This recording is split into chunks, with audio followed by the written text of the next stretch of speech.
Hey guys and girls, and welcome back to the #1 channel on real estate. Now before we get started, make sure to hit that like button, and if you enjoy the video, make sure you subscribe to be part of the Daily Hit family. Now let's get back to the video. Buying a home can be an exciting time, but it can also be stressful. There are many things to consider and decisions to make before you put in an offer on your new place. Purchasing a property is not as simple as you might think. It takes careful planning and consideration of all the factors involved. By arming yourself with information about the process of buying a property, you'll feel more confident and prepared when it comes time to seal the deal. We've made this video of important things that every buyer should know when looking for their next home. Now let's get started. 8 things you should know about buying a property. When looking for a home during the COVID-19 pandemic, we thought we had a good idea of what we were up against. I was covering real estate as a reporter and editor, producing reports about property values reaching record highs, inventory dwindling, and bidding wars getting wild, especially in the suburbs where my partner and I were searching. We were first-time buyers, and we understood that searching for a property outside of New York City would be difficult. However, we were done paying a small fortune in rent for a cramped apartment in a city that had been largely shuttered and no longer felt safe. We believed that as 2 professionals, we'd be able to manage the purchase relatively unscathed, like many other first-time buyers. But after making our first offer on a home and being outbid by about $100,000, our optimism had vanished. The first thing I discovered when attempting to cover this housing market was that it was nothing like dealing with it on my own. We've had our fair share of heartbreaks and blunders. It took us 9 months to search the market in 3 states, tour hundreds of houses, lose numerous bidding battles, and rescind another offer on a fixer-upper that would need more work than we could afford to put in before we finally closed on our house late last year, a charming Cape Cod outside of New York City. Now that my house-buying odyssey is finished, I'd like to share what I've learned. Things no amount of writing about the housing market can teach you. Number 1. Home buying can take an emotional toll. I always thought that my years as a crime reporter in New York City had made me hard. Before I could shed a tear, someone I was extremely close with had to pass away. But each time we didn't get a house, I became a cliché, curled up on the sofa with tears in my eyes. Meanwhile, we were certain that if we didn't acquire the property, then it wasn't our fate and something better would come along. But this wasn't what I was looking for when I went out to get comfort from a pint of Ben & Jerry's. It was more than the house that I mourned. I was mourning the life I believed I had lost. My old co-worker and his family lived in a bright blue house with large windows not far from here. If we had gotten it, it wouldn't have taken us long to get out there for his summer barbecues. That house, on the other hand, though, received 14 offers and sold for roughly $150,000 more than the asking price, a sum with which we couldn't compete. There was also the Colonial, with its beautiful in-ground swimming pool, where I imagined myself sunning by the poolside, working all summer long. That one was acquired by an all-cash buyer. But there was also the adorable yellow Cape Cod, which I instantly fell in love with as soon as I stepped across its Moroccan-tiled threshold. In order to win the sellers over, as a professional artist, we submitted an original drawing of the property with our offer. However, we were outbid yet again. We submitted this original drawing of the house as a part of our offer to demonstrate how much we liked it, but we still didn't get it. Finally, another Cape Cod came on the market in a town we both loved, where we had been renting an apartment until we found our home. We were attracted to it because it was recently renovated in a nice neighborhood and at an appealing price. We had space to increase our offer, so we made one. We skipped the typical home inspection and requested one that evaluated the structure and engineering components of the property, such as the roof, boiler, foundation, electrical, and plumbing. That meant that unless there was a major, costly-to-fix issue, we wouldn't back out of our agreement.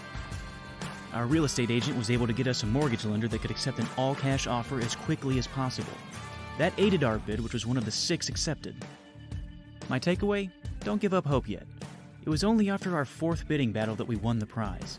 Something better could be on the way for you. Number 2. You'll likely have to make some compromises. It isn't easy to locate a property that you and your spouse will like, will fit your budget, is in a good location, and might comfortably accommodate you for 5 to 10 years. Just keep in mind that if you're a first-time buyer with limited funds who can't make an all-cash offering, the home that you purchase may not include everything you desire. I feel fortunate to have found a move-in ready home in an artsy town along the Hudson River that's within walking distance of a train station.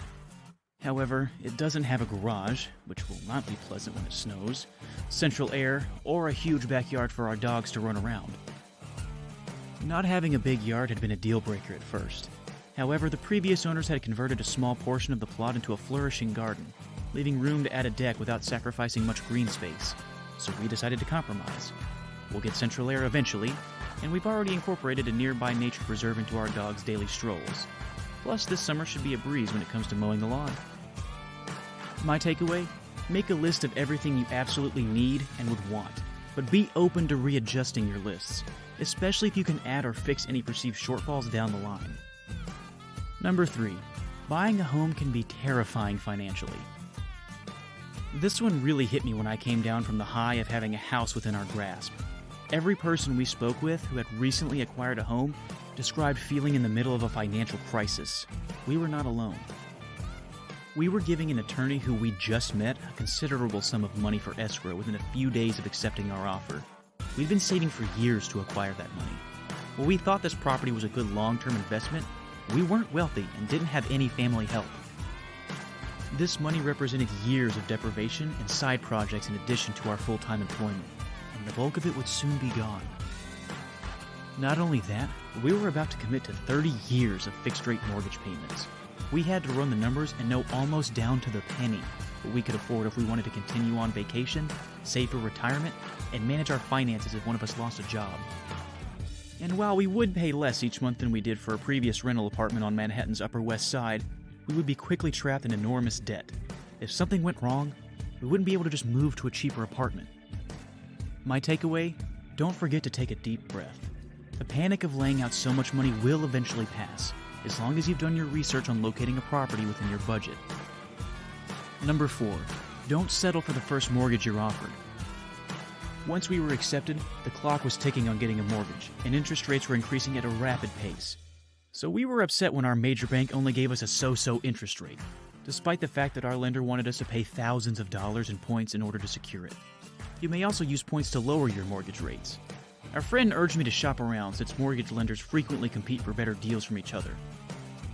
I discovered an online broker that didn't have a physical office, but offered reduced rates and no points. So, I applied. After receiving a lower offer from the brokerage than what it had stated online, I took a screenshot of the ad and requested that it be matched. Then I presented that offer to 3 other lenders with physical offices.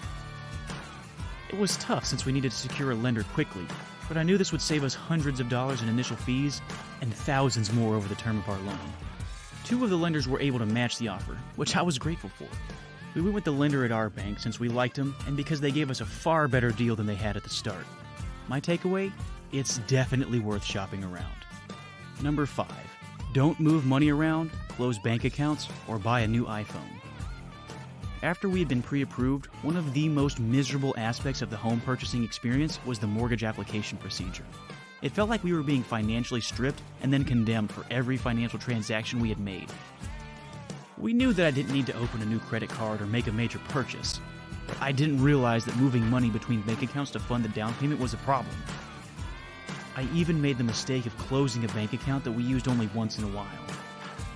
This prompted a flood of follow-up questions, documentation requests, and phone calls from our lender to try and clarify for the umpteenth time that we were not money launderers. The funds came from a different account. Yes, we would submit bank statements to prove it. It was a vexing, blood pressure-raising procedure that seemed to have no end in sight. Then, before the loan was granted, my 5-year-old iPhone died, so I got a new phone through my carrier, agreeing to pay approximately $25 extra each month until it was paid off. Not a big deal, right? Well, according to my lender, this was a new debt that needed to be paid down. Before we were granted approval, it started another catastrophe. The lender seemed oblivious to the fact that I was somehow able to pay my somewhat higher phone bill. My takeaway?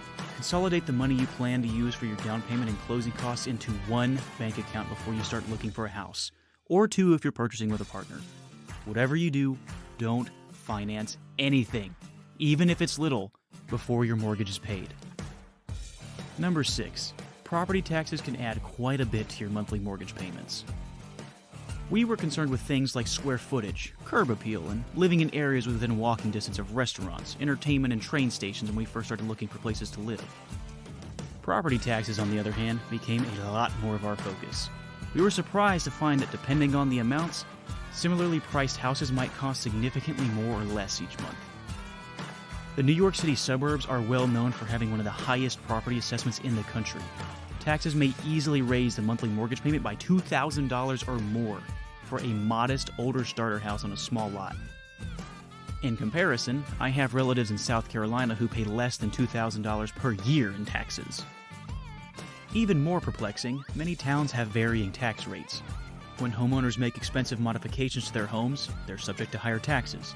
In others, property taxes are more closely linked to the home's sale price or appraised values. When prices rise, so do the taxes. Just beyond our town, comparable homes in the same community would cost $700 to $800 more a month in property taxes. And once we discovered this, we immediately stopped looking there. And both towns have the same schools. My takeaway: don't solely focus on a home sale price. Consider the monthly payments as a whole, which might make a more pricey property seem less costly, and vice versa. Number 7. Set some extra cash aside for your first few months in your new home. Since I had spent my adult life in city apartments with superintendents who would repair whatever was wrong, I quickly understood that owning a home is far more difficult. According to the home inspector we employed, our dryer vents would need to be cleaned once a year in order to avoid starting a fire. I had never given dryers any thought, so I was unaware that they even have vents. We had to have the roof sealed. Before the winter, our boiler will need servicing. We'll need to clean out the chimney and our gutters. The locks need to be replaced. This was quickly turning into a significant sum of money. Then there was the not-so-little problem of the horribly out-of-control bushes in front of our home, which looked and felt as if they had been drugged to expand until they inflated and covered the whole yard. They had to go. But the quotes we received didn't mention that the unsightly stumps would have to be eradicated for an additional few $100s. My takeaway: we hadn't realized just how much we need to pay up front on maintenance and other expenses.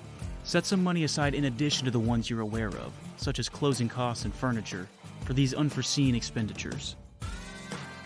Number 8. Expect the unexpected. We were feeling fantastic after we had our closing date. We'd gotten our mortgage out of the way, and we were well into packing up our apartment. Our attorney then phoned us. The closing was going to be delayed. It turned out that the sellers were buying a house from a pair getting divorced. Meanwhile, one of them had abruptly decided to fly to Spain with her real estate agent. Our sellers were unable to depart their property until the purchase of their new home was finalized, which was impossible until this lady returned from Europe. We needed to vacate our apartment as soon as possible because it had already been rented out. The whims of a person whom I had never met would determine whether we would be homeless or not. It was the most terrible situation. After our initial panic, we organized for us to spend a few days with family while I looked for a dog-friendly flat on Airbnb in case the delay would be longer. I also reserved a low-cost storage unit nearby for our stuff. Fortunately, everything turned out well. Our closing was delayed by a few days when the woman returned and signed the papers. My takeaway: this process is out of your hands, and it doesn't really matter how prepared you are. Make preparations for the worst-case scenario. So, if you're in the market for a new home, it's important to arm yourself with as much information as possible. By knowing what to expect and understanding the process of buying a property, you can make sound decisions and avoid costly mistakes. Keep these things in mind when embarking on your house hunting journey, and you'll be one step closer to finding your dream home.